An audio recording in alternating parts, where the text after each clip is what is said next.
Dahil nga nanay tayo, gusto talaga natin na malinis palagi yung ating pinakakusina. Unang-una mga mare, maliit yung bahay ko. At talaga naman yung kapag ka nandito ka sa may sofa namin, ayan, nandiyan lang yung sofa namin. Tanaw na tanaw mo tong lababo namin kasi ito lang siya. Ayan siya. So palagi ko talaga pinananatili na malinis yan kasi nga kitang-kita siya.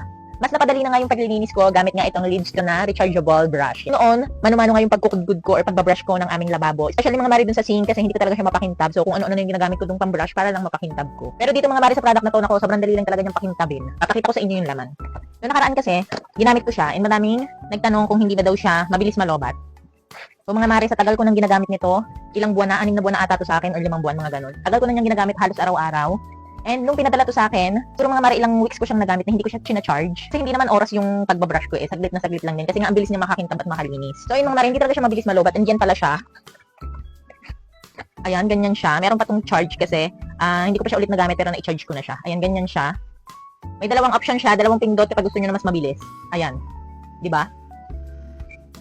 Sobrang lightweight lang din. Tapos yung charger niya or yung pinakasaksakan niya is dito. Kaya hindi kayo mag-worry na baka masira siya kasi yung pinakasaksakan ng charger niya is may takip. Ayan. Kaya kahit hugasan niyo siya, okay lang. Ayan. 'Di ba? Ang ganda. Napaka-aesthetic din kasi white na white siya. So bali yung inclusions, ayan, meron siyang charger syempre. Type-C na charger yan. Pero kailangan nyo din ng pinakaulo ng charger kasi ganyan lang siya. Tapos, yung pinakakasama niya mga panlinis, meron siyang brush. Ayan. Ito talaga yung gamit na gamit ko sa lababo. Ayan, oh. Ganda. Hindi siya matigas.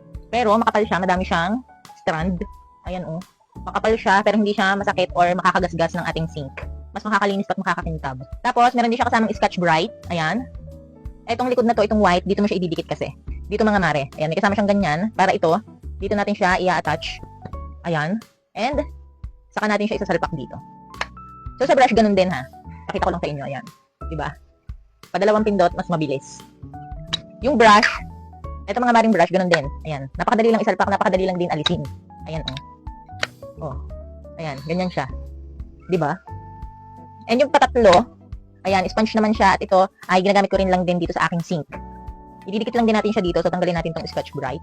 Ididikit lang natin siya dito. Ayan. Pero natanggal na kasi siya kasi nga, ayun, papalit-palit ako. Kaya, ididikit ko pa siya. Pero ganyan lang din siya, oh. Didikit lang natin ng ganyan tapos yan. Iikot na yan siya. Ito yung mga kasama niyang panlinis. Meron brush, Scotch Brite, at saka sponge. Hindi siya mura pero hindi naman siya sobrang mahal. Pero sulit naman talaga yung ibabayan nyo kasi talagang gamit na gamit siya. Kung pwedeng nyo rin itong ipangregalo sa mother nyo, sa tita nyo, sa kapatid nyong babae, basta sa mga mommies, naku, talagang magugustuhan nila at natutuwa sila kapag nakatanggap sila ng ganito. So ayun mga mara, ito yung isa sa partner ko sa paglilinis dito sa aking kusina, especially sa aking lababo. So kung gusto nyo nito, lalagay ko yung link dito sa comment section or yellow basket.